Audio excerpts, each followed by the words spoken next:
শিমুলতলা গ্রামে হঠাৎ করেই একের পর এক মানুষের রহস্যজনকভাবে মৃত্যু হতে থাকে। কোন রহস্য লুকিয়ে রয়েছে এর পিছনে? তারানাথ কি পারবে গ্রামের সকলকে এই সংকট থেকে উদ্ধার করতে? গল্পের সূত্রধার আমি মৌমিতা। গল্প পাঠে শুভ, তারানাথের চরিত্রে বুবাই, অন্যান্য চরিত্রে অনুশ্রী, সৌরভ, প্রদীপ্ত, শিউলি, মৌমিতা, অভিজিৎ ও নীলাঞ্জন। শুরু হতে চলেছে আজকের গল্প, তারানাথ তান্ত্রিক ফ্যান ফিকশন করাল বদনীর নাচ। এই নিয়ে 7 দিন হতে গেল আমি একেবারে বিছানা সজ্জা। কিশোরী প্রতিদিন একবার করে বিকেলের দিকে আসে।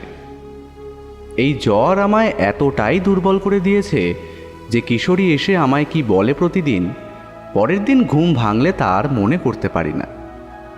সেদিন পিঠে বালিশ ঠেকিয়ে কোনো রকম বসে খবরের কাগজটা দেখছি, এমন সময় দরজায় করাঘাত হলো। আমার স্ত্রী গিয়ে দরজা খুললে ঘর থেকে আগন্তুকের উড়ো শব্দ কানে এলো। সে কেমন আছে এখন বৌমা? বেশ কয়েকদিন আসে না, দেখেই বুঝলাম কিছু একটা হয়েছে। আজকে একটু ভালো আছে। আসুন ঠাকুর মশাই, ভেতরে আসুন।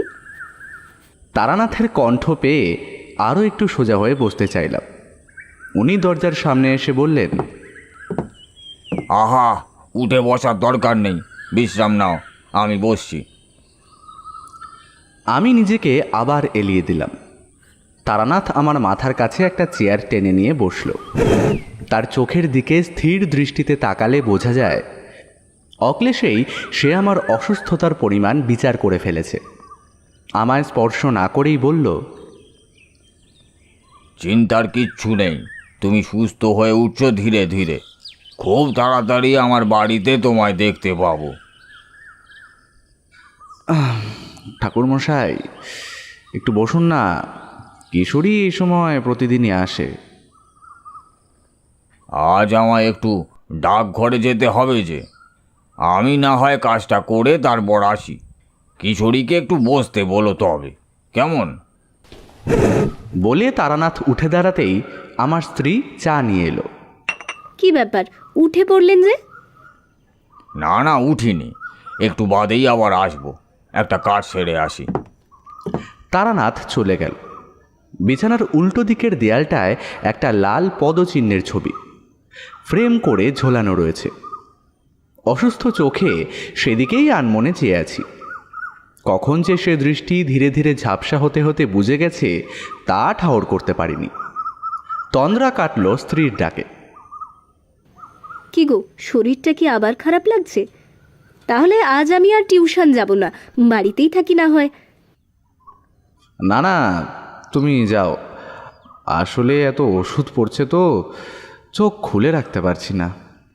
তাছাড়া আমি তো একা থাকবো না, কিশোরী এই এলো বলে। ঠিক তখনই দরজার বাইরে গলা ঝাড়ার শব্দ পেলাম। দরজা হাঁ করে খোলা কেন হে? আমার স্ত্রী উঠে বাইরের ঘরে চলে গেল। ভাষা ভাষা কথোপকথন কানে এলো আমার। আমি টিউশন যাব বলেই বেরোচ্ছিলাম, সেজন্যই দরজাটা খোলা। ও আচ্ছা, ছাতা নিয়ে যেও কিন্তু, আকাশের অবস্থা কিন্তু একদমই ভালো না। আমার স্ত্রী তখনই বেরিয়ে গেল। কিশোরী সদর দরজা বন্ধ করে আমার ঘরে এসে বসল। তারানাথের ব্যাপারটা শুনতেই ও উত্তেজিত হয়ে বলে উঠল, আরে ভায়া, আমিও তো কালকেই ভাবছিলাম ঠাকুরমশাইকে নিয়ে তোমার বাড়ি আসি। একটু আড্ডা গল্পের মধ্যে থাকলে তোমার শরীরটাও বেশ ভালো লাগবে। দাঁড়াও দাঁড়াও, চট করে গিয়ে পাসিং শোটা কিনে আনি। কিছু কিছু কাছের মানুষ এমন হয় যারা সাথে থাকলে শরীরে না হলেও মনে একটা শক্তি পাওয়া যায়। তারানাথ কিশোরী আমার জীবনে সেই মানুষের ভূমিকাই পালন করে। ওকে দেখে মনের জোরেই আমি দুর্বল শরীরে শোবার ঘর থেকে বাইরের ঘরে এলাম। কিশোরী সিগারেট আনতে চলে যাওয়ার কিছুক্ষণ বাদেই তারানাথ এলো। আমি বললাম, ঠাকুরমশাই, কী কারণে জানি না নিজের অজান্তেই মনের মধ্যে একটা শ্মশানের পটভূমি ভেসে উঠছে। কিন্তু কোথায় সেই শ্মশান আর যে মানুষগুলি সেখানে রয়েছে তারা কারা কিছুই বুঝে উঠতে পারছি না। তারানাথ চ্যাপ্টা চোখে কিছুক্ষণ আমার মুখের দিকে চেয়ে রইল, তারপর বলল, দেখো, মাঝে মাঝে মনে এমন কিছু কথা ভেসে ওঠে যা তোমার আগের জীবনে ফেলে আসা দিনের কোনো অংশ। কিন্তু এর মধ্যে অলৌকিকতা এইটাই যে কখনো কখনো এই ঘটনাটি ভবিষ্যতে তোমার চোখের সামনেও ঘটে যেতে পারে। সেই সময় কিন্তু তুমি নিজেকে সেখান থেকে সরিয়ে নিতে পারবে না। এমন সময় তোমার সামনে ধ্বংস এসে দাঁড়ালেও তুমি শুধু একটি শ্রোতার ভূমিকায় পালন করে যাবে তখন। কথাটি শুনে মনের মধ্যে জটিলতার পরিমাণ আরও বাড়ল।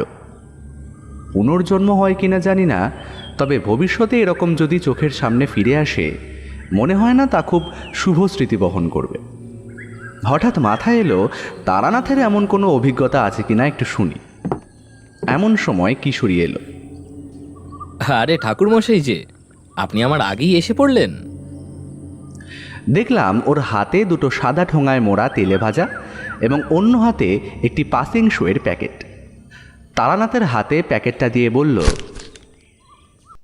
ঠাকুরমশাই, একটা সিগারেট ধরান, আমি একটা বাটিতে এই ফুলুরিগুলো ঢেলে আনি। তারানাথ প্যাকেট থেকে একটা সিগারেট বের করে ধরালো। ওর দৃষ্টি স্থির এবং মুখ প্রসন্ন। চোখ বুজে একটা গভীর টান দিয়ে বলল, তোমার কথাটা শুনে অনেক দিনের পুরনো একটা কথা মনে পড়ে গেল। রাস্তায় হাঁটতে হাঁটতে সমস্ত ঘটনাটা মাথায় পাক খেতে শুরু হলো। তবে তোমরা বিশ্বাস করবে কিনা জানি না, এই ঘটনার অলৌকিকতা আমার তন্ত্র সাধনার জীবনে এক গভীর ছাপ ফেলেছে। এবং শুধু তাই নয়, এমন অভিজ্ঞতা তোমাদের সাথে ঘটলে নিজেদের সহজীবিতা নিয়ে মনের মধ্যে হাজারবার দর কষাকষি শুরু হতো। তারানাথের গলায় একটা দৃঢ় প্রত্যয় খেলে গেল। এতদিন বাদে তারানাথের সান্নিধ্য, তার ওপর ওনার মতো পটু গল্প বলির কণ্ঠে কোনো ঘটনা বিশ্লেষণের পূর্বাভাস, এ আমার অসুস্থ শরীরের পক্ষে যে একটা মোক্ষম দাবাইয়ের কাজ করবে তা বেশ অনুভব করতে পারলাম। কিশোরী একটা বাটিতে ফুলুরি আর এক বোতল জল নিয়ে আমার পাশে এসে বসল। চোখের ইশারায় তাকে বুঝিয়ে দিলাম তারানাথ খুব তাড়াতাড়ি একটা গল্প ফাঁদতে চলেছে। কিশোরী মুখে একটা ফুলুরি দিয়ে উৎসব দৃষ্টিতে তারানাথের দিকে তাকাল। তারানাথ আধ পোড়া সিগারেটটা ঠোঁট থেকে আঙুলে নামিয়ে বলতে শুরু করলো, কদিনের জন্য গুরুর আদেশে এক কঠিন সাধনায় লিপ্ত হয়েছিলাম আমি, বীরভূমের পাগলাতলা নামক একটি প্রত্যন্ত গ্রামের শ্মশানে। মাথা গোজার ডেরা বেঁধেছি। যে সাধনা করছি তার প্রধান নিয়মের মধ্যে একটি হলো গৃহস্থের ভিক্ষে নিয়ে সেই অন্ন নৈবেদ্য হিসেবে দেবী চরণে সম্প্রদান করতে হবে। তোমাদের আগেও বলেছি, কামিনী কাঞ্চন ত্যাগ না করলে সিদ্ধিলাভ সম্ভব নয়। এক বর্ষাকালে বিকেলে শ্মশানে বসে আছি, এমন সময় কয়েকজন লোক একটি 19-20 বছর বয়সের যুবতী মেয়ের লাশ নিয়ে এলো। আকাশে সে সময় একটা গুমোট মেঘ ধরে রেখেছে, যেন কোনো এক সঠিক মুহূর্তের জন্য মাথার ওপর অনন্ত জলরাশি ধরে রেখেছে সে। লোকগুলির কথোপকথনে যেটুকু বুঝলাম, কোনো এক অসুখে মারা গেছে মেয়েটি। তাদের মধ্যে অপেক্ষাকৃত বয়স্ক একটি লোক মেয়েটির দেহ নিয়ে একটি বেদির ওপরে রাখল আর বলল, কিরে, তোরা দাঁড়িয়ে আছিস কেন? হাতে হাতে তাড়াতাড়ি চিতাটা সাজিয়ে ফেল রে, আকাশের অবস্থা দেখছিস না? তার আদেশে কয়েকজন কম বয়সী যুবক দ্রুত হাতে চিতা সাজানো শুরু করলো। পুরোহিত মশাই প্রাথমিক ক্রিয়া শেষ করে দেহকে গঙ্গা শুদ্ধি করে আনার অনুমতি দিলেন। ঠিক তখনই মেঘের মধ্যে থেকে একটা চাপা গড়গড়ে শব্দ এলো। সবাই প্রায় ছুটোছুটি করে সব দেহ নিয়ে তুলল চিতায়, কিন্তু পরিবেশ আর বেশিক্ষণ সহানুভূতি দেখালো না। চিতায় আগুন দিতে যাবে ঠিক তখনই শুরু হলো এলোমেলো দমকা হাওয়া। নিমেষের মধ্যে শুরু হলো তুমুল বৃষ্টি, আর তার সাথে সাথে যোগ হলো ঘন ঘন দিক দিগন্ত কাঁপিয়ে বাজ পড়ার শব্দ। ওরা প্রত্যেকে মাথা বাঁচানোর জন্য এদিক ওদিক ছুটতে লাগলো, আর কয়েকজন ছুটে এলো সেই বট গাছের নিচে, যেখানে আমি বসে আছি। মুহূর্তের মধ্যে মশালের আগুন নিভে ধোঁয়া উঠতে শুরু করেছে। বিক্ষিপ্ত হওয়ায় একটা বিষাদীয় গন্ধ নাকে এসে বাড়ি খেল। স্বাভাবিকভাবেই সবার নজর ওই চিতার দিকে, কিন্তু তখন বৃষ্টির পরিমাণ এতটাই যে সামনের পৃথিবীটা যেন একটা ঝাপসা জড়কুলে পরিণত হয়েছে। অনেকক্ষণ স্থির দৃষ্টিতে তাকিয়ে থাকার পর কোনো বস্তুর বাস্তব অবয়বকে নিশ্চিন্ত করা সম্ভব হচ্ছে। এই সময় প্রচণ্ড জোরে আরেকটা বাজ পড়ল। চারিদিকটা মুহূর্তের জন্য সাদা হয়ে আবার ছিমিয়ে এল। সেই অবিরাম বৃষ্টির ধারা বয়ে চলল ঘন্টার পর ঘন্টা। বৃষ্টি যখন থামলো তখন প্রায় সন্ধ্যা হয়ে এসেছে। সবাই গাছতলা থেকে আবার চিতার দিকে এগিয়ে গেল। আমি নিচের ডেরার দিকে উঠে পা বাড়িয়েছি। এমন সময় কয়েকজনের ভয়ার্ত কণ্ঠ শুনতে পেলাম। এটা কি করে হলো ভাই? পালা পালা পালা এখান থেকে, মরাটা কোথায় গেল? ঘুরে তাকিয়ে দেখি ওরা সবাই যে যার মতো দৌড়ে পালাচ্ছে। ব্যাপারটা বুঝতে না পেরে আমি আবার সেদিকে এগিয়ে গেলাম। চিতার কাছে পৌঁছে দেখি তার উপরে মৃতদেহটি নেই। আমি তন্ন তন্ন করে চারিদিক খুঁজলাম, কিন্তু না, সত্যি কোথাও নেই দেহটা। মনের অলৌকিক প্রশ্নবান মস্তিষ্কে ছিন্ন ভিন্ন করতে শুরু করলো আমার। আমি সতর্ক দৃষ্টিতে ইতস্তত ফেলতে ফেলতে আমার ডেরায় ফিরে এলাম। সেদিন সন্ধ্যা গড়াতেই আবার নামলো ঝাঁকিয়ে বৃষ্টি। কোনো রকমে মাথা বাঁচিয়ে ঝুপড়ির এক কোণে বসে আছি। কত রাত তখন হয়েছে জানি না। ঝুপড়ির দরজার সামনে একজোড়া নুপুর পড়া পা দৌড়ে এসে দাঁড়ালো। শ্মশানের থেকে একটা পড়ে থাকা কম্বল এনে অস্থায়ী ঘরটার দরজায় ঝুলিয়ে রেখেছিলাম। তার নিচের থেকেই প্রদীপের ম্লান আলোয় ওই পা দুটো দেখতে পেলাম। আজ সন্ধ্যায় এমন অলৌকিকতার পর রাতে যদি এই ঘটনা ঘটে, তবে যে কোনো মানুষের হৃৎপিণ্ড অপেক্ষাকৃত সজীব হয়ে উঠবে। আমি মনের মধ্যে সাহস তৈরি করে প্রশ্ন করলাম, কে কে আছো বাইরে? কে? আমি প্রদীপটা হাতে তুলে নিয়ে নিঃশব্দে উঠে দাঁড়ালাম। স্থির দৃষ্টিতে বাইরের দিকে তাকিয়ে আছি। সেগুলোর কোনো স্থান পরিবর্তন নেই। এবার আমি ধীরে ধীরে এগোতে শুরু করলাম। হাত দুয়েক দূর থেকে একটা চাপা কান্নার শব্দ কানে এলো। আগন্তুক যেন হাত দিয়ে মুখ চেপে ধরে শব্দটাকে মৃদু করার চেষ্টা করছে। আমার ব্যস্ত হৃৎপিণ্ডের শব্দ কানে এসে সাড়া দিয়ে গেল বেশ কয়েকবার। ভয়ার্ত কণ্ঠে বললাম, কে তুমি? না, এবারও কোনো সাড়া নেই। আমি কাঁপা কাঁপা হাতে কম্বলটাতে হাত রাখতেই ওই পায়ের আঙুলগুলো শক্ত করে মাটি চেপে ধরল। নিজের মাথাটা খানিকটা এগিয়ে দিয়ে কম্বলের ফাঁক থেকে বাইরের দিকে চোখ রাখলাম। দেখি এক 20-22 বছরের তরুণী দুই হাত দিয়ে মুখ চেপে তার যন্ত্রণা আড়াল করার চেষ্টা করছে। আমার মনটা একটু হালকা হলো। বললাম, তুমি কাঁদছো কেন? চাইলে ভেতরে এসে দাঁড়াতে পারো। জলে ভিজে ভারী হয়ে যাওয়া কম্বলটা দুহাত দিয়ে টেনে নামিয়ে দিলাম আমি। মেয়েটি পা টিপে টিপে ঘরের মধ্যে এসে দাঁড়ালো।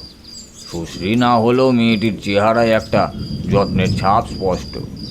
প্রদীপের কম্পয়মান আলোয় তার তামাটে গায়ের রঙে একটা সোনালি আলো আধারী সৃষ্টি হয়েছে।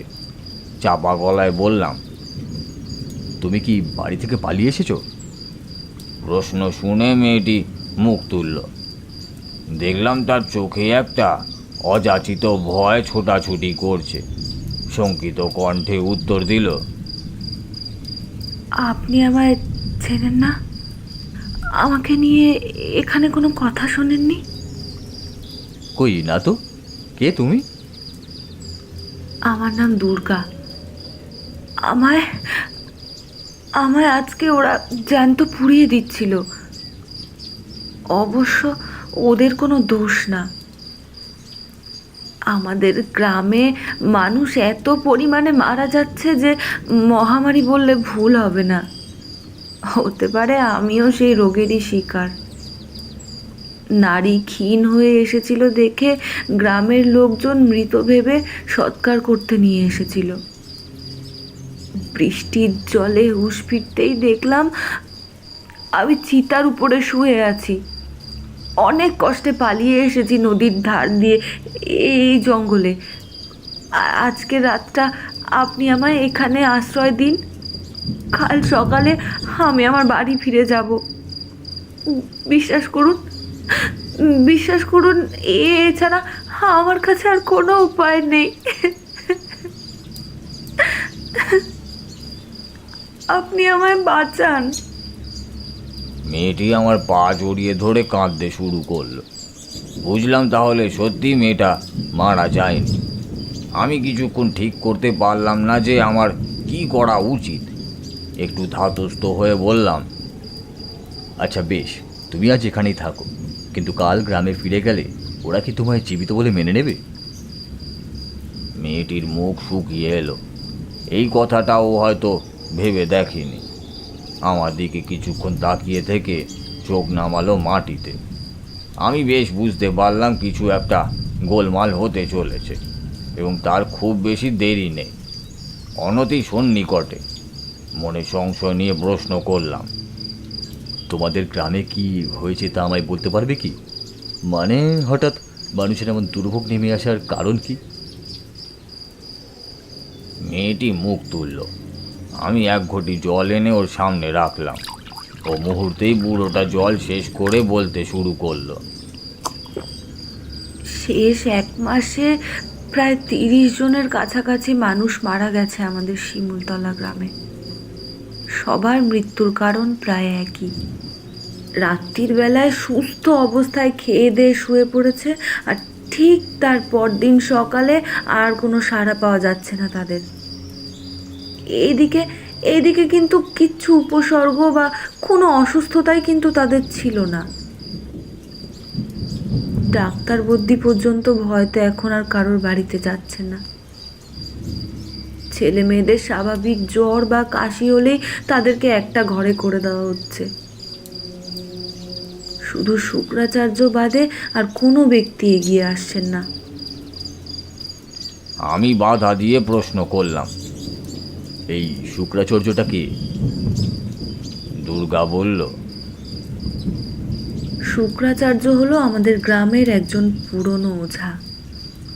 মানুষের হঠাৎ কোনো বিপদ হলে, যেমন সাপে কাটলে বা ওই জাতীয় কোনো বিষাক্ত জিনিসে কামড়ালে, মানুষ আগে ওনার বাড়িতে নিয়ে যেতেন বিষ ছাড়ানোর জন্য। কিন্তু এখন এই ডাক্তার বুদ্ধির সামনে ওনার কাছে আর কে যাবে? কিন্তু দেখুন, এই মহামারীর দিনেও কিন্তু ওই লোকটা সারা গ্রাম দৌড়ে বেড়াচ্ছে। বেশিরভাগ মৃতদেহই তো মাটিতে পুঁতে দেওয়া হচ্ছে, আর নইলে জঙ্গলে নিয়ে পুড়িয়ে দেওয়া হচ্ছে। ধূম পর্যন্ত এখন মরা ছুতে চাইছে না। কি আর করা যাবে? সে কারণেই কি তোমায় এই শ্মশানে নিয়ে এসেছিল? কারণটা আমি বলতে পারবো না, তবে শেষ কয়েকদিন শুক্রাচার্য ওঝাকে বাড়ি পাওয়া যাচ্ছে না। সে থাকলে হয়তো গ্রাম থেকে বেরোতেই দিত না। বাকিটা বাড়ি গিয়ে বুঝতে পারবো কি করে কি হলো। তুমি এই মুহূর্তে বাড়ি যেও না, এতে তোমার বিপদ হতে পারে। আমি একটা উপদেশ দিতে পারি যদি তুমি রাজি হও। দুর্গার ভ্রু যুগল ঈষৎ কেঁপে উঠল। মিহি গলায় বলল, কি উপদেশ? ওর কথা শুনে মনে মনে যেটা ঠিক করে ফেলেছি তা ওকে বললাম। তুমি কয়েকটা দিন আমার এক গুরুমার বাড়িতে থাকো। জানি সেখানে তোমার থাকতে খুবই অসুবিধা হবে, কিন্তু এই মুহূর্তে তোমার গ্রামে ফিরে যাওয়াটা মোটেও উচিত কাজ হবে না। বৃষ্টিটা একটু পড়লে আমি তোমাকে ওনার কাছে রেখে শিমুলতলার উদ্দেশ্যে বেরিয়ে পড়ব। যদি আমার উপরে বিশ্বাস রাখো, আমি সঠিক সময় বুঝে এখান থেকে তোমায় নিয়ে যাব। দুর্গা কিছু বলল না। আমার কথা শুনেও সম্মতি সূচক মাথা নেড়ে মুখ নিচু করে রইল। আমি প্রদীপটা হাতে নিয়ে একটু বাইরের দিকটায় ধরলাম। বৃষ্টি তখনও চলছে তুমুল গতিতে। আমি ডালে চালে ফুটিয়ে যেটুকু সেদ্ধ ভোগ বানিয়ে রেখেছিলাম তাই ওই মেয়েটিকেও দিলাম। ও তার দিকে তাকালো পর্যন্ত আসলে এমন অবস্থায় কি খাওয়ার কথা মাথায় আসে? এর মাঝে বলে রাখি, বীরভূমের পাগলাতলা গ্রামে আমি এক বিধবা বুড়িকে চিনতাম। তার নাম গঙ্গা বুড়ি। অল্প বিস্তর তন্ত্র সাধনার প্রতি তার ঝোঁক থাকলেও তিনি সাধিকার মতো নিষ্ঠুর গৃহত্যাগী জীবন কখনোই যাপন করেননি। এদিকটা এলে আমি ওনার বাড়িতে একদিন হলেও দেখা করে আসি। সেই রাতে আর বৃষ্টি কমলো না। সকালের দিকটায় কেবল একটু ধরে এলো মাত্র। আমি দুর্গাকে নিয়ে জঙ্গলের পথ দিয়ে বুড়ির বাড়ির উদ্দেশ্যে হাঁটা লাগালাম। পৌঁছে দেখি গঙ্গা বুড়ি দাওয়ায় বসে চা খাচ্ছে এবং এক মনে আকাশের দিকে চেয়ে রয়েছে। আমি গলা ঝেড়ে তার মৌনতা ভঙ্গ করলাম। বুড়িমা, আমি তারানাথ। গঙ্গা বুড়ি চমকে উঠে আমার দিকে তাকালো। কিছুক্ষণ আপদমস্তক নিরীক্ষণ করে বলল, ও তুই, তা এই মেয়েটি কে রে? মা, ওর নাম দুর্গা। ওকে 2 দিন আপনার কাছে আশ্রয় দেবেন? কেন দেব না? দুর্গা বাড়িতে এসেছে আর তাকে ফিরিয়ে দেব? আয় মা, আয়। দুর্গা দাওয়ায় গিয়ে বসলো। আমি গঙ্গা বুড়িকে সবটা বুঝিয়ে বলে শিমুলতলার উদ্দেশ্যে বেরিয়ে পড়লাম। পথ চলতে চলতে মাথায় বেশ কয়েকবার এটা এলো যে আমার খুব কাছে একটা মৃত ছায়া হেঁটে চলেছে এবং যার মৃত্যুর জন্য আমিই দায়ী। শিমুলতলা যখন পৌঁছালাম, সূর্য তখন মাথার ওপরে উঠেছে। মাইল ফলক পেরিয়ে গ্রামের রাস্তায় পা দিতেই প্রথম অনুভব করলাম ব্যাপারটা। এখানকার বাতাসে একটা মৃদু ফিসফিসে শব্দ আছে। নবাগত আগন্তুক ছাড়া গ্রামের মানুষের পক্ষে হঠাৎ করে তা বোঝা সম্ভব নয়। তার ওপর আমি কিছুটা হলেও আগে থেকে আঁচ করেছিলাম ব্যাপারটা, তাই আমার চোখ কান প্রাথমিকভাবেই স্বাভাবিক সময়ের থেকে বেশি সংবেদনশীল ছিল। কিছুটা হাঁটার পর সেই শব্দ ধীরে ধীরে হাওয়ার সাথে মিলিয়ে গেল। গ্রামের পথে যত এগোচ্ছি নিঃসঙ্গতা যেন আমায় চেপে ধরছে। মানুষ কেন, একটা কুকুর ছাগলও রাস্তায় এদিক ওদিক চোখে পড়ল না। গত রাতে টানা বৃষ্টির পর রাস্তার পাশে ছোট ছোট জলাশয়গুলো ছাপিয়ে ডাঙায় মিশেছে। উত্তরের স্নিগ্ধ হাওয়ায় সেই জলরাশি দুলিত হচ্ছে শ্রেণীবদ্ধ হয়ে। উদ্দেশ্যহীন হয়ে চারিদিকে দৃষ্টি ফেলতে ফেলতে এগিয়ে চলেছি। এমন সময় মাথার ওপর থেকে একটা কাক উড়ে গেল। চমকে উঠে ওপরের দিকে তাকাতেই দেখি আর একটা কাক মুখে করে একটা দড়ির মতো কিছু নিয়ে এসে আমার মাথা বরাবর সেটা ছেড়ে দিল। কিঞ্চিত আতঙ্কে মুহূর্তের মধ্যে আমি একটু দৌড়ে এগিয়ে গেলাম।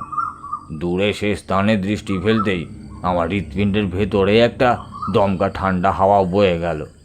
দেখি কাকটা মুখে করে যে জিনিসটা ফেলে গেল সেটা কোনো দড়ি নয়, তা হলো একটি জীবিত জাত কেউটে সাপ। এবং আমি ধাতস্থ হয়ে ওঠার আগেই সে আমায় লক্ষ্য করে ছুটতে শুরু করেছে। আমি দিক বেদিক জ্ঞান শূন্য হয়ে ছুটলাম রাস্তা বরাবর। কত দূর এগিয়েছি জানি না। ক্লান্ত দৃষ্টিতে চোখে পড়ল কয়েকজন মানুষ ধরাধরি করে কিছু একটা নিয়ে আসছে রাস্তা দিয়ে, এবং আমার আগেই তারা আমায় দেখতে পেয়েছে। তা তাদের অঙ্গুলি নির্দেশ দেখলেই বোঝা যায়। আমি তাদের সামনে গিয়ে শরীরের সব বল হারিয়ে ফেললাম। হাঁপাতে হাঁপাতে বললাম, ভাই, ভাই আমায় বাঁচাও, ওটা আমায় লক্ষ্য করেই আসছে। আমায় অবাক করে তাদের মধ্যে একজন বলল, আরে আপনি? আপনাকে তো আজ সকালে পাগলাতলা শ্মশানে দেখে এলাম। কয়েকটা পোড়া কাঠের পাশে উপর হয়ে পড়েছিলেন। অনেকবার ডাকা সত্ত্বেও উঠলেন না দেখে খানিক দূরেই চিতা সাজিয়ে একজনের দেহদাহ করে এলাম, কিন্তু এই গ্রামে আপনাকে দেখতে পাবো আশা করিনি। কথাটা শুনে আমার ঊর্ধ্বগতিতে চলা হৃৎপিণ্ড কয়েক মুহূর্তের জন্য থমকে গেল। ছেলেটি যা বলল তা কোনো মতেই সম্ভব নয়। এমনকি নিজেকে পাগল বলে মনে হতেও একটু সংকোচবোধ হলো না। আমি কাল সন্ধ্যার ঘটনার পর থেকে কি করেছি বা আমার সাথে কি কি ঘটেছে তা আমি জানি, এবং এখন তোমরাও জানো। তবে আজ সকালে এরা আমায় দেখলো কোথায়? পেছনে আসা সরীসৃপের প্রতি আমার আর কোনো নজর নেই, বা বলা ভালো ভুলেই গেছিলাম। ছেলেগুলো চোখ চ্যাপটা করে সন্দিগ্ধ দৃষ্টিতে আমার দিকে চেয়ে রয়েছে। আমার ভয়ঙ্কর আকস্মিকতার আঁচ বিন্দুমাত্র না প্রকাশ করে বললাম, কাল রাতে এক কাপালিকের সাথে আমার পরিচয় হয়। সে ওই পাগলাতলা শ্মশানের পাশের জঙ্গলটাতেই ডেরা করেছে। আমি সাধু সঙ্গ লাভের জন্য ঘুরে বেড়াই, তাই ওনার সাথে যেচেই সম্পর্ক তৈরি করার চেষ্টা করি, কিন্তু সে আমায় এড়িয়ে যাচ্ছিল বারবার। শিমুলতলা গ্রামের নাম ওনার মুখেই শুনলাম। ওনার উদ্দেশ্যে খুব একটা ভালো না বুঝে আমি জঙ্গল থেকে এসে শ্মশান চত্বরে ঘুমিয়ে পড়েছিলাম। তোমরা হয়তো সেই অবস্থায় আমায় দেখেছো। আমার উপস্থিত বুদ্ধির প্রমাণ তোমরা আগেও পেয়েছ, আর এই ক্ষেত্রেও তার বিস্তার ঘটল মন্ত্রের মতো। কথাটা শুনে ওদের হাতে মাদুর দিয়ে পেঁচানো বস্তুটা নিচে নামলো। দেখলাম যে বস্তুটিকে কেন্দ্র করে মাদুরটি পেঁচানো আছে তা একটি বছর 5-7 ফুটফুটে বাচ্চা ছেলের মৃতদেহ। তার মুখের দিকে তাকালে নিজের বেদনা সামনে রাখা সম্ভব নয়, তবে ছেলেগুলোর মন আটকেছে কিন্তু আমার ওই কথাটায়। তাদের মধ্যে 2জন দৌড়ে চলে গেল ফেলে আসা রাস্তা বরাবর। বাকি 3জন আমার দিকে এক দৃষ্টে চেয়ে রইল।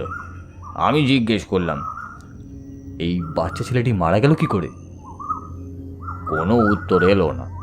ওরা আমার কথাটা শোনার পর কেমন যেন নির্বিকার হয়ে গেছে। মনে হলো অভিব্যক্তি শূন্য 3টি পাথরের মূর্তির সামনে আমি দাঁড়িয়ে আছি। কিছুক্ষণ অপ্রাকৃতিক নীরবতায় কাটল। তারপর দেখলাম যে 2জন চলে গেছিল তারা এক তৃতীয় ব্যক্তিকে সাথে করে নিয়ে ফিরছে। আমার দৃষ্টি অনুসরণ করে ছেলে 3টিও পেছনের দিকে ঘুরল। নতুন যে ব্যক্তিটি আসছেন তার বয়স হবে প্রায় 45 বা 50-এর কাছাকাছি। তার চলনে একটা বিশেষ বৈশিষ্ট্য রয়েছে লক্ষ্য করলাম।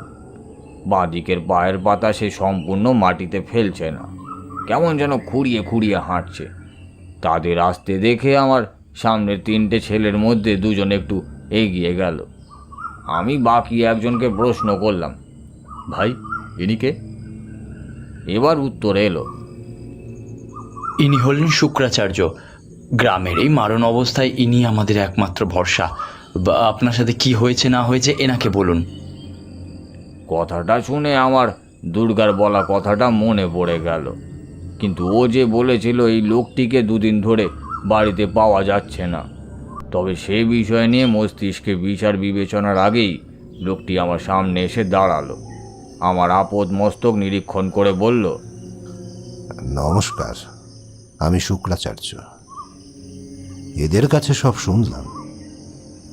আপনাকে দেখে তো সাধক বলে মনে হয়। দেখুন না, কোনোভাবেই মৃত্যুলীলা বন্ধ করা যায় কিনা, তবে আমরা আজীবন আপনার কাছে কৃতজ্ঞ থাকব। মনে মনে আমার প্রস্তুতি নেওয়া হয়ে গেছিল যে আমায় কি করতে হবে, কারণ হাতে আমার সময় খুব কম। যে জিনিসের আঁচ আমি করেছিলাম তার প্রমাণ আমি কাহিনী শেষে পেয়েছি, এবং এই গল্পের শেষেই বুঝতে পারবে আমার হাতে সময় কেন কম ছিল। এমন সময় দরজায় টোকা পড়ল। কিশোরী উঠে গিয়ে দরজা খুলতে আমার স্ত্রী ভেজা ছাতা মুড়তে মুড়তে ঘরে ঢুকে এলো। বলল, বাইরে মনে হচ্ছে আজ বন্যা হয়ে যাবে। তোমরা কেউ টের পাওনি নাকি?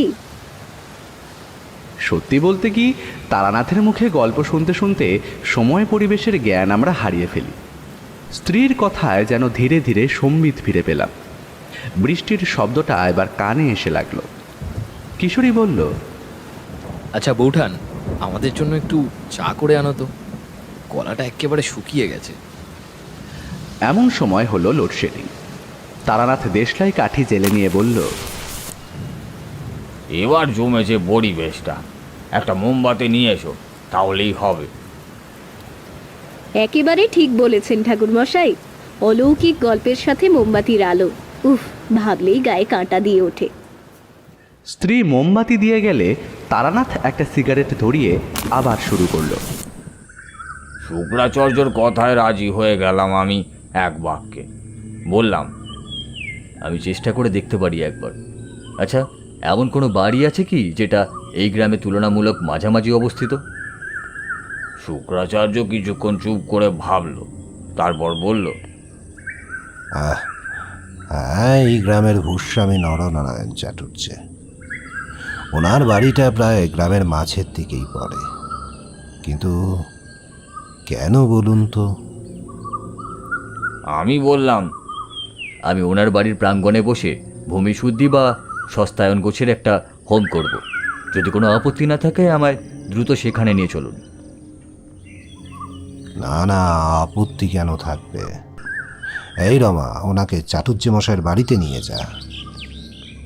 রমা মাথা নেড়ে বলল, আসুন ঠাকুরমশাই। আমি পেছন দিকে একবার দেখলাম। মুখে না প্রকাশ করলেও সাপের ভয়টা তখনও আমার হৃৎপিণ্ডে অস্বাভাবিক কম্পন বজায় রেখেছে। কারণ শ্মশানে জঙ্গলে অনেক ঘুরেছি, তবে এমন কোনো সাপ আমি আগে দেখিনি যার চলনে স্পষ্ট বোঝা যায় সেটা বিষক্ষয় না করে ছাড়বে না। এই সাপ যে কোনো স্বাভাবিক সরীসৃপ নয় তা বুঝতে আমার বাকি নেই তখন আর। রমাচরণকে লক্ষ্য করে মিনিট 10 হাঁটার পর এসে পৌঁছালাম একটা পাকা একতলা বাড়ির সামনে। যতটা রাস্তা ফেলে এলাম তার মাঝে একটাও এরকম বাড়ি আমার চোখে পড়েনি। এই গ্রামের বেশিরভাগ বাস্তুই মাটির এবং খুব কম সংখ্যক ছিল টিনের বাড়ি।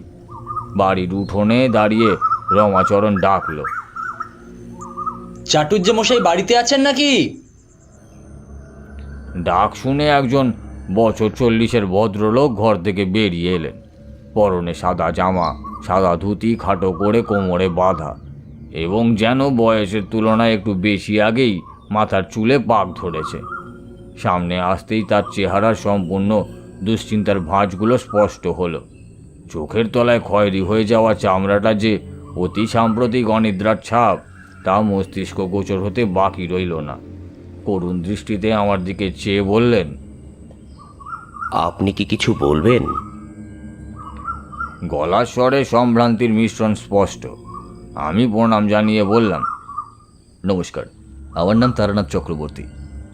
আমি শিমুলতলা গ্রামের বিপদের উৎস হয়তো ধরতে পেরেছি, তাই আমি চাই আমার মতো করে এই গ্রামকে রক্ষা করার একটা শেষ চেষ্টা করতে। নরনারায়ণ হাত জোর করে বলল, এ তো অতি উত্তম প্রস্তাব চক্রবর্তী মশাই। আপনি বলুন, আপনাকে আমি কিভাবে সাহায্য করতে পারি? চক্রবর্তী মশাই, আমার স্ত্রী অন্তঃসত্ত্বা, দুশ্চিন্তায় আমার ঘুম হচ্ছে না। তার উপর গ্রামের মানুষের কান্না, তাদের হাহাকার, আর এর মধ্যে যদি আমার কিছু হয়ে যায়, বুঝতেই তো পারছেন আমার অবস্থা। চাটুর্যে মশাই, আমি সব বুঝতে পারছি। আমি আজ রাতেই হোমে বসবো, তবে তার আগে আমি আপনার সাথে কিছু কথা বলতে চাই। নরনারায়ণ হাত জোর করে বললেন,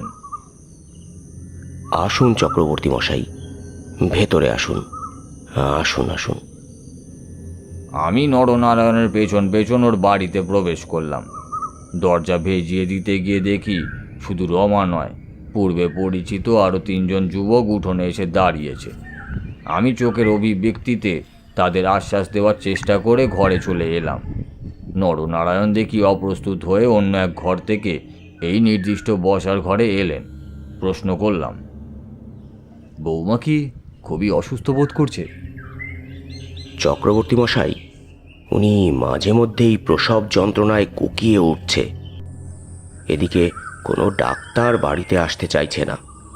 এই অবস্থায় ওনাকে কোথায় নিয়ে যাব বলুন তো?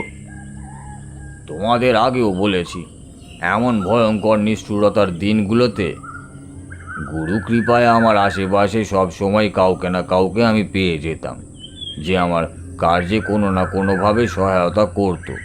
এবং এই ক্ষেত্রে সেই একমাত্র পরিচিতি মানুষটা ছিল গঙ্গা বুড়ি। বললাম, চাটুর্যে মশাই, আমার একজন পরিচিত লোক আছে, আপনি অনুমতি দিলে তাকে নিয়ে আসতে পারি। নরনারায়ণ চাটুর্যে আমার 2 হাত চেপে ধরে কাঁদতে শুরু করলো। মুখে কিছু বলার শক্তি সে হারিয়েছে। আমি আর এক মুহূর্ত দেরি না করে গঙ্গা বুড়ির বাড়ির উদ্দেশ্যে বেরিয়ে পড়লাম। দেখলাম রমা তখনও বাড়ির পাঁচিলের ধারে দাঁড়িয়ে আছে। এই ছেলেটার মুখে আমি আগেই একটা চেপে কথা বলার লক্ষণ দেখেছি। মানে কিছু একটা বলতে চাইছে, কিন্তু কোনো এক পরিস্থিতির চাপে সে আমায় কথাটা বলতে পারছে না। পাঁচিলের কাছে এসে বললাম, তুমি কি আমার সাথে যাবে? কোথায় যেতে হবে বলুন? চলো, পথে যেতে যেতে বলছি। তাকে সাথে নিয়ে গ্রামের পথ দিয়ে হাঁটছি। লক্ষ্য করলাম জানলা থেকে মুখ বাড়িয়ে প্রায় প্রতিটা বাড়ি থেকেই কোনো না কোনো মানুষ বাইরের দিকে চেয়ে আছে। প্রত্যেকের চোখে মুখে একটা অন্তিম জীবন ভিক্ষা নীরবে আর্তনাদ করে চলেছে। বুঝলাম আমার আগমন ও কার্যের বর্ণনা ইতিমধ্যে সারা গ্রামে প্রচার হয়ে গেছে, এবং আমার ধারণা যদি সত্যিই হয়, গ্রামের যে মানুষটি এই মৃত্যুলীলার সাথে প্রত্যক্ষভাবে জড়িত, সে অবশ্যই আজ রাতে পাগলাতলা শ্মশানের পাশের ওই জঙ্গলটায় ওই কাপালিককে খুঁজতে যাবে, যে কাপালিকের আদৌ কোনো অস্তিত্ব নেই। সে শুধু আমার কল্পনা প্রসূত। কিন্তু মানুষকে যখন সময় চক্র প্রবেশ করিয়ে দুদিন আগের জীবনে ফিরিয়ে আনা হয়, বুঝতে পারছো তার ভয়াবহতা কোন চরম সীমা পর্যন্ত পৌঁছতে পারে? তারানাথ চুপ করে আমার দিকে একবার তাকাল। আমি তার চোখে একটা উত্তরের খোঁজ পেলাম মনে হলো, কিন্তু কোন প্রশ্নের উত্তর তার চোখে ইতিউতি উকি মারছে তা নির্ধারণ করার আগেই কিশোরী বলল, আচ্ছা ঠাকুরমশাই, সময় চক্র বলতে? এই প্রশ্নের উত্তর দেব কাহিনীর শেষে।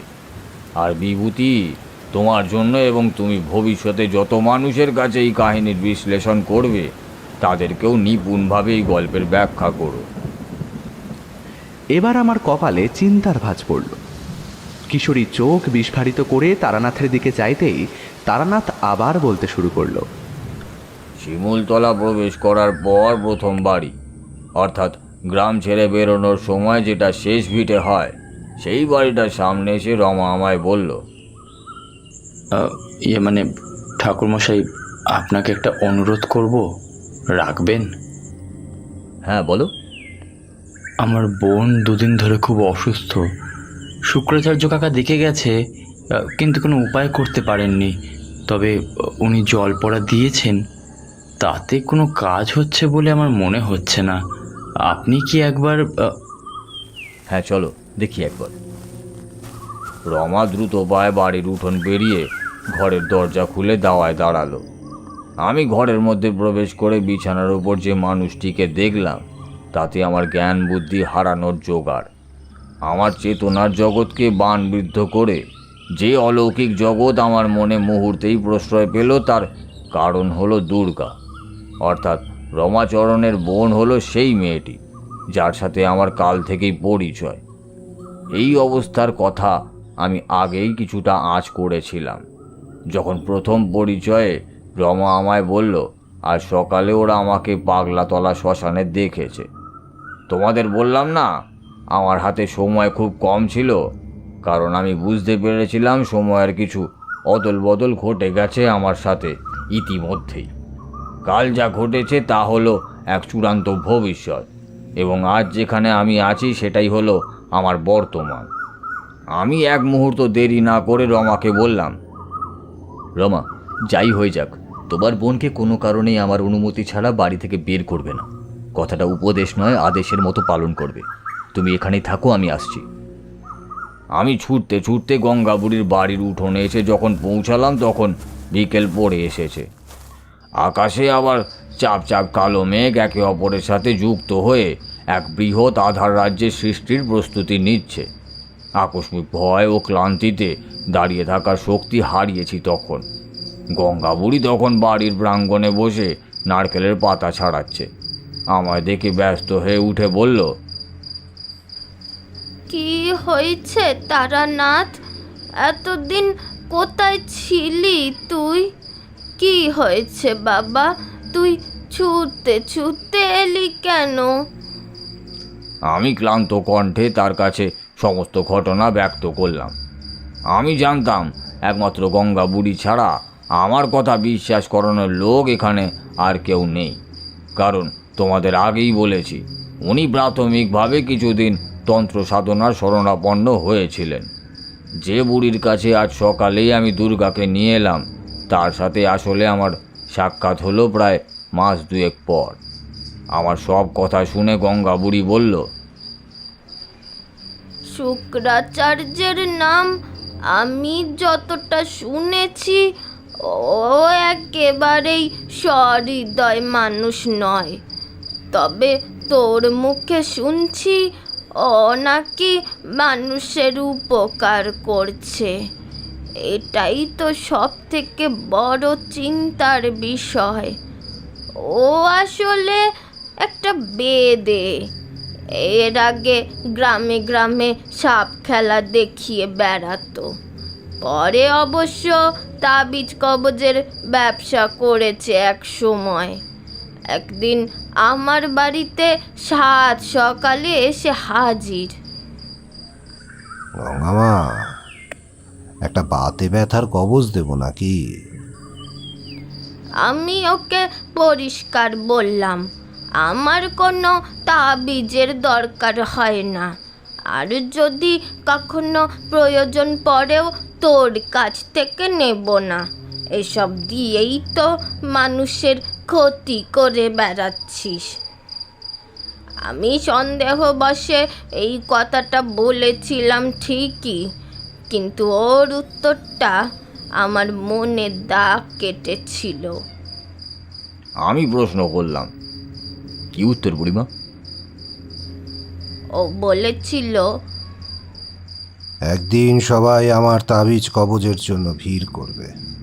প্রাণে বাঁচতে গেলে এই কবজ ধারণ করো, ধারণ করো, এই কবজ ধারণ করো। মনে মনে ভাবলাম, যদি আমি শুক্রাচার্য ওঝাকেই এই মৃত্যু মিছিলের পরিচালক হিসেবে ধরি, তবে প্রশ্ন একটাই, কি করে উনি নিরীহ মানুষের প্রাণ নিচ্ছেন? উনি তো কোনো তান্ত্রিক বা কাপালিক নন, উনি সাধারণ মানুষ মাত্র। কৌতূহলবশত গঙ্গা বুড়ির কাছে প্রশ্ন করলাম, বুড়িমা, যদি ওনাকেই আমি এই পরিণতির কারণ হিসাবে ধরি, তবে কি করে উনি মানুষকে মেরে ফেলতে পারছেন?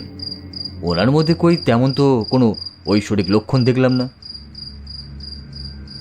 গঙ্গা বুড়ি ঘরের দরজা দিয়ে মাথা নেড়ে আমায় হাঁটা শুরু করতে বলল।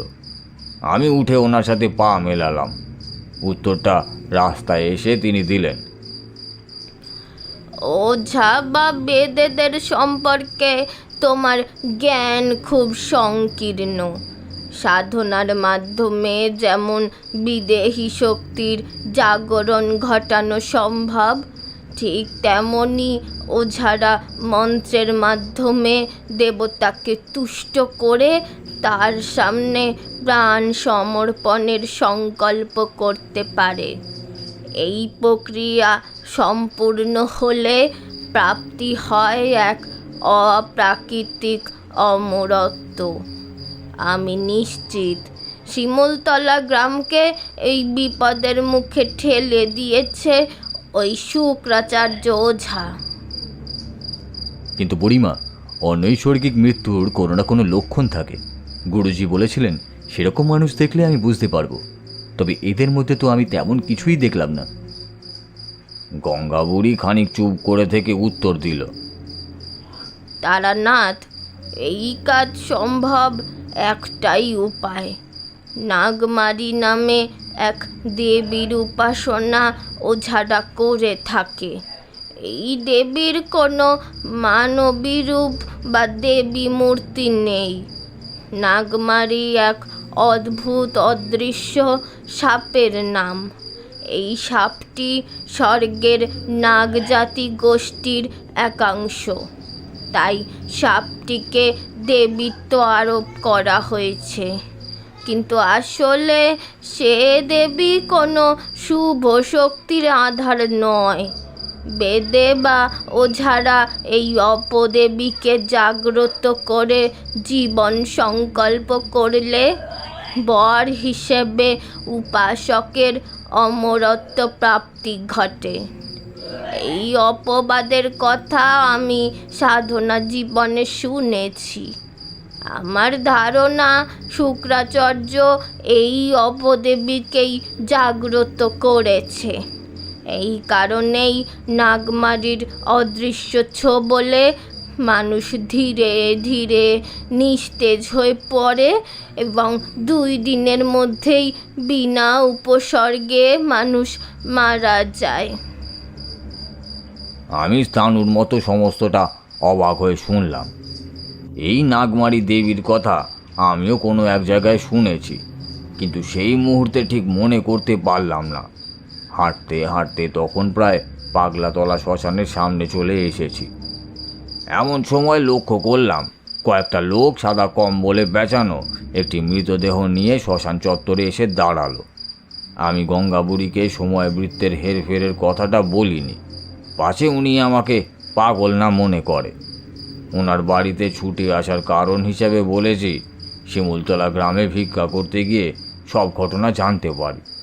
তারপর নরনারায়ণ বাবুর সাথে আমার পরিচয় হয় এবং আমি স্থান শুদ্ধি যজ্ঞের সিদ্ধান্ত নিই। তারপর যখন জানি যে চাটুর্য মশাইয়ের স্ত্রী প্রসব যন্ত্রণায় ছটফট করছে এবং কোনো ডাক্তার বদ্যি ওই গ্রামে আসছে না, তখন ওনার কাছে ছুটে আসি। কিন্তু এই শ্মশানের প্রকৃতি ও পারিপার্শ্বিক পরিবেশ আমার খুব চেনা চেনা লাগলো, ঠিক যেমন তোমার লেগেছে বিভূতি। এক কথায় মাঝে মাঝে চোখের সামনে এমন কিছু জিনিস ভেসে ওঠে যা আমার পূর্বে জানা বা দেখা। এই জায়গাটা ঠিক তাই। ঝোপের আড়ালে বসে দেখলাম যেই বয়স্ক ভদ্রলোক কাল কয়েকটা যুবককে বৃষ্টির আশঙ্কায় তাড়াতাড়ি চিতা সাজাতে বলছিল, সে আর কেউ নয়, তার নামই শুক্রাচার্য। কাল আমার কাছে সে অপরিচিত ছিল, কিন্তু বর্তমানে আমি একে চিনি। সত্যি কালকে এতটা লক্ষ্য করিনি, যদি করতাম ওনাকে দেখে সকালেই চিনে যেতাম। সুতরাং এই বর্তমান বাকি সবার জন্য বর্তমান হলেও এটাই আমার কাছে এখন অদূরের অতীত।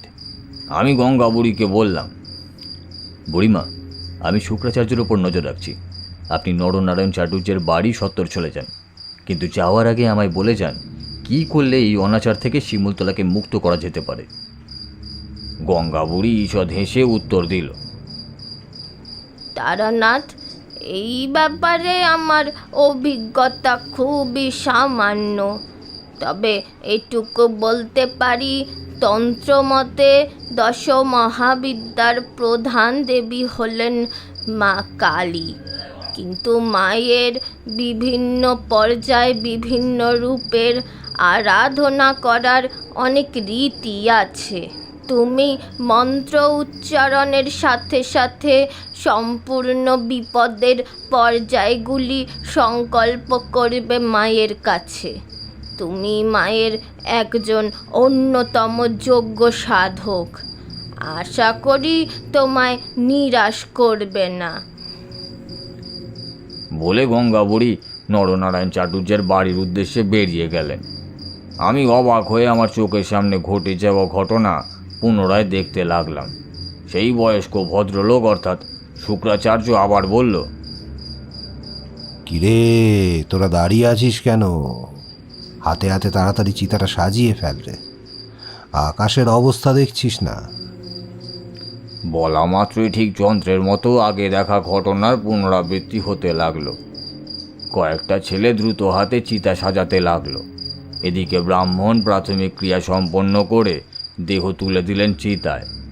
আমি জানি এই দেহটি কার, রমাচরণের বোন দুর্গার জীবিত দেহ এটি।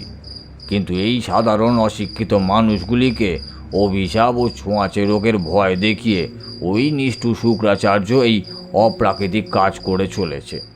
এতটাই বোকা বানিয়ে ফেলেছে সবাইকে যে তার মুখের থেকে একবার কাউকে মৃত বলে ঘোষণা করলে অন্য কেউ সেটাকে পরীক্ষা পর্যন্ত করে দেখার উৎসাহ দেখাচ্ছে না। জীবনে প্রথম একটি জীবিত মানুষের চিতায় আগুন দেওয়া হচ্ছে জেনেও মনের মধ্যে এক ফোঁটাও ভয়ের সঞ্চার হলো না, কারণ জানি আকাশের অবস্থা অনুযায়ী এখনই ছুটবে দমকা হাওয়া এবং তার সাথে শুরু হবে তুমুল বৃষ্টি। এবং ঠিক তাই হলো। সঠিক সময় বৃষ্টি এসে চিতায় আগুন দিতেই তার নিভে গেল। সবাই এদিক ওদিক ছুটে পালালো, আর কিছু সংখ্যক লোক এসে দাঁড়িয়ে বলল, ওই গাছের তলায় যেখানে আমি কাল বসেছিলাম। আমি নিজের চোখকে বিশ্বাস করতে পারলাম না। এত পরিচিত দৃশ্য এত তাড়াতাড়ি আমার চোখের সামনে ঘটে চলেছে, যার উপসংহার আমার জানা। কিন্তু আজ তো আমায় শুধুই শ্রোতার ভূমিকা পালন করলে হবে না। পরম ঈশ্বর যে কারণে আমায় এই সময় চক্র ফেলেছেন তার সম্পূর্ণ সুপরিণতি আমায় দিতে হবে। দুর্গাকে অক্ষত রাখা তখন আমার প্রধান কর্তব্য। এবং তার জন্য যদি আমার প্রাণও যায় আমি সেটাকেও অর্ঘ্য দিতে রাজি। শ্মশানের পিছন দিক দিয়ে ধীরে ধীরে জঙ্গল বরাবর এগোতে থাকলাম। পরিকল্পনা অনুযায়ী অঝড় বৃষ্টিতে সবার চোখের আড়ালে শুক্রাচার্য ওঝা জঙ্গলের ভেতরে ঢুকে কাপালিকের ডেরা খুঁজতে শুরু করেছে। তার হাতে একটা লম্বা লাঠি, দূর থেকে দেখলে বোঝা যায় তা সরল নয়। এক প্রান্ত থেকে অন্য প্রান্ত পেঁচিয়ে পেঁচিয়ে কিছু একটা ডগা পর্যন্ত উঠছে। আমার চোখে চোখ পড়তেই উনি চমকে উঠলেন লাঠিটা পেছনে লুকিয়ে নিয়ে এবং বললেন, এই তো ঠাকুর মশাই আপনি, বলুন তো ওই কাপালিককে কোথায় দেখেছেন? না, আমি ওকে ছাড়বো না এভাবে গ্রামের। আপনার কি কাপালিকের ক্ষমতা সম্পর্কে কোনো ধারণা আছে শুক্রাচার্য মশাই? তার চোয়াল শক্ত হলো, বলল, সেটা নিয়ে আপনার ভাবতে হবে না। আপনি যান, গিয়ে যজ্ঞ করুন। আমি একাই ওই কাপালিকের জন্য যথেষ্ট। নাগমারির কাছে গ্রামের মানুষের জীবন অর্ঘ্য দিয়ে আপনি অমরত্ব লাভ করতে চাইছেন? মাঝখানে আমার মতন ঈশ্বরের সাধারণ সেবক এসে আপনার কুমতলব ধরে ফেলল। কোনো কাপালিক এই জঙ্গলে থাকে না শুক্রাচার্য মশাই। যে থাকে সে হলাম আমি। আসুন, আমাকে এবার হত্যা করুন। কথা শেষ না হতেই শুক্রাচার্য লুকানো হাতটা পেছন থেকে সামনে আনলো। দেখলাম লাঠিতে বেঁচিয়ে আছে একটা কালো কুচকুচে সাপ। তার গর্জন আমি প্রায় 10 হাত দূর থেকেও স্পষ্ট শুনতে পাচ্ছি। শিমুলতলা গ্রামে ঢোকার সময় যে ফিসফিসে শব্দ আমার কানে এসেছিল, এই সাপটাই ওই শব্দের উৎস। তা ঠাহরতে বাকি রইল না। শুক্রাচার্য বৈশাচিক আক্রোশে চিৎকার করে ওই লাঠি সজোরে মাটিতে পুঁতে দিল। সঙ্গে সঙ্গে ওই সাপটি বিদ্যুৎ গতিতে আমার দিকে ছুটতে শুরু করলো। তারপর যে ঘটনা আমার সামনে দেখলাম তা যতটা অলৌকিক ততটাই স্বর্গীয়। না, এর বর্ণনা তোমাদের সামনে করা অযৌক্তিক হয়ে যাবে। তারানাথ থামল। কিছুক্ষণ ঊর্ধ্ব মুখে চেয়ে প্রসন্ন চিত্তে আমাদের দিকে তাকালো। বলল, আমার সাধনা জীবন ছোট হলেও তার সাথে জড়িত অলৌকিক ঘটনা যেমন অসংখ্য, ঠিক তেমনই এই ছোট জীবনেই আমার ঈশ্বর দর্শনের সংখ্যাও অগণ্য। তবে বলতে যখন শুরু করেছি, ঘটনার শেষটুকু না বললে সারমর্ম বোঝাতে একটু অসুবিধে হবে, তাই অনিচ্ছা সত্ত্বেও বলছি। তারানাথ একটা সিগারেট ধরিয়ে আবার বলতে শুরু করলো।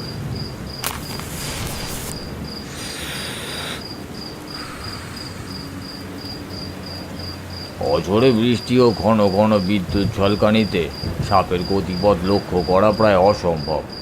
তার উপর এই সাপ চাইলেই অদৃশ্য হতে পারে। আমি চোখ বুজে ঈশ্বরের সান্নিধ্য কামনা করছি। পরিপাটি করে আরাধনা করার সময় তখন আমার হাতে নেই। এমন সময় অনুভব করলাম একটা নয়, বেশ কয়েকটা সাপ আমার পায়ের কাছে ঘুরে বেড়াচ্ছে। বিক্ষিপ্ত হাওয়ায় ফিরে ফিরে আসছে শুক্রাচার্যর বৈশাচিক হাসি। এমন সময় আমার ঠিক পিঠের কাছে একটা গরম নিঃশ্বাস অনুভব করলাম। শুক্রাচার্যের হাসি হঠাৎ থেমে গেল। ঘুরে দাঁড়াতেই দেখি একটা শ্যামলা বর্ণের মেয়ে আমার পেছনে দাঁড়িয়ে আছে, এবং এই মেয়েটিকে তোমরা চেনো, রমাচরণের বোন দুর্গা। তার চরিত্র এখন আর স্বাভাবিক নয়।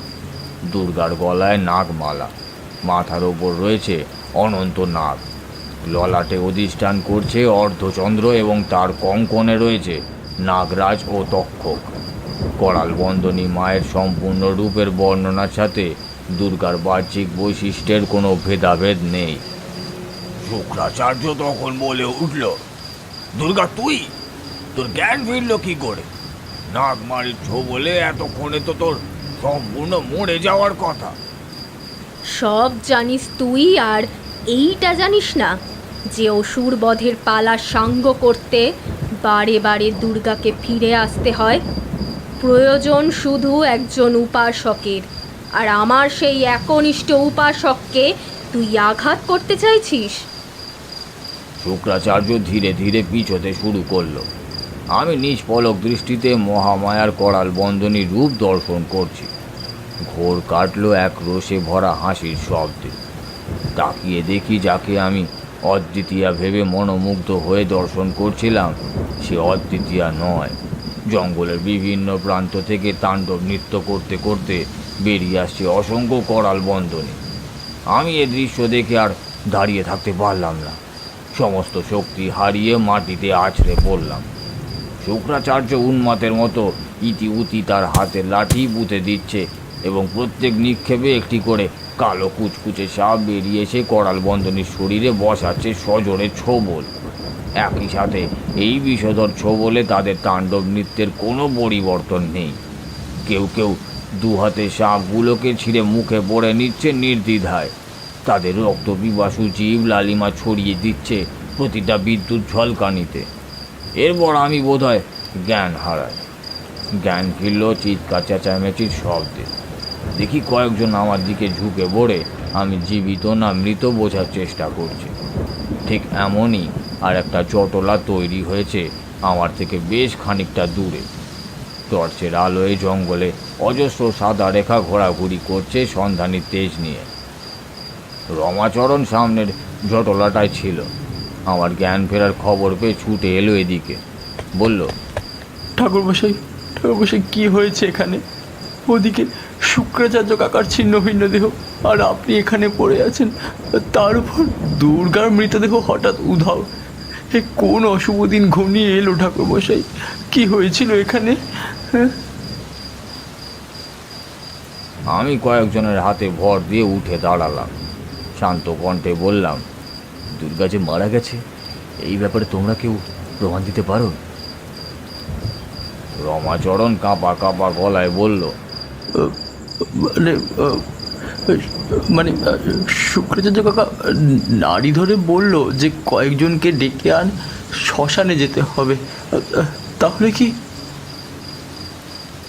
আমি তো তোমায় বলেছিলাম কোনো কারণেই তোমার বোনকে বাড়ি থেকে বের করবে না।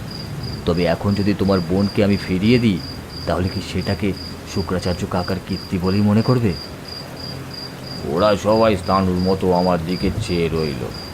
আমি কিন্তু জানতাম দুর্গা কোথায় রয়েছে। একটা টর্চ নিয়ে হাঁটতে শুরু করলাম এবং আমার পেছন পেছন চলল প্রায় 50 জনের একটা দল। শুধু শিমুলতলা নয়, এই জটলায় ততক্ষণে পাশের গ্রামের মানুষজনও জড়ো হয়ে গেছে। হাঁটু ডোবা জলে জঙ্গলের ভেতরে অজস্র পায়ের শব্দ যে আমার ডেরা পর্যন্ত স্পষ্ট পৌঁছাচ্ছে তা আমি নিশ্চিত। ঝুপড়ির দরজায় কম্বল ঝুলিয়ে ভেতরে ভয়ের ঠকঠক করে কাঁপছে আমার কাল রাতের খুদে সহচারী দুর্গা। তারানাথ থামতেই দূরের কোনো রেডিওতে মহালয়ার পবিত্র চণ্ডী পাঠ শুরু হলো। কিশোরী ঠকঠক করে কাঁপছে, আর আমার শরীর বহুদিন পর বরফের মতো ঠান্ডা হয়ে এসেছে তখন। তারানাথ হেসে বলল, মানুষ জন্মায়, মানুষ মরে যায়, মানুষের জন্মের দিন ভুলে যায় মৃত্যুর দিন গণনা। তাই মনে হয় সময় পেরিয়ে যায়, অথচ সময় কখনো পেরিয়ে যায় না। যেখানে সেখানেই দাঁড়িয়ে থাকে, সব কিছুই একটা বৃত্তের নিয়মে ঘুরপাক খায়, অথচ হৃদয় একটা ভ্রান্ত রেখায় সফর করে ক্রমশ এগিয়ে যায় ভ্রান্ত সমাপ্তির খোঁজে। বাঁধা নৌকায় বসে স্রোত দেখে আর ভাবে সামনে এগিয়ে যায়, অথচ সময় সেভাবে সেখানেই দাঁড়িয়ে থাকে। অর্থাৎ আজ যা দেখছো তা তোমার সাথে কালকেও ঘটতে পারে। আর যদি এমন ঘটনা তোমার জীবনে ঘটে, মনে রাখবে সেই ঘটনায় তোমার একটা বিশেষ ভূমিকা আছে। যেমন আমার ভূমিকা আমি পালন করে শিমুলতলা গ্রামকে রক্ষা করলাম। সারমর্ম যদি বলো তবে একটাই কথা বলবো, নারীরা চাইলে যেমন দেবী দুর্গার সব থেকে শান্ত রূপ শৈলপুত্রী গিরি ঝিম্বানের মেয়ে উমা হতে পারে, ঠিক তেমনই অনৈতিক শক্তি দমনে যে কোনো সময় ফিরতে পারে বিনাশিনী করাল বন্ধনী রূপে।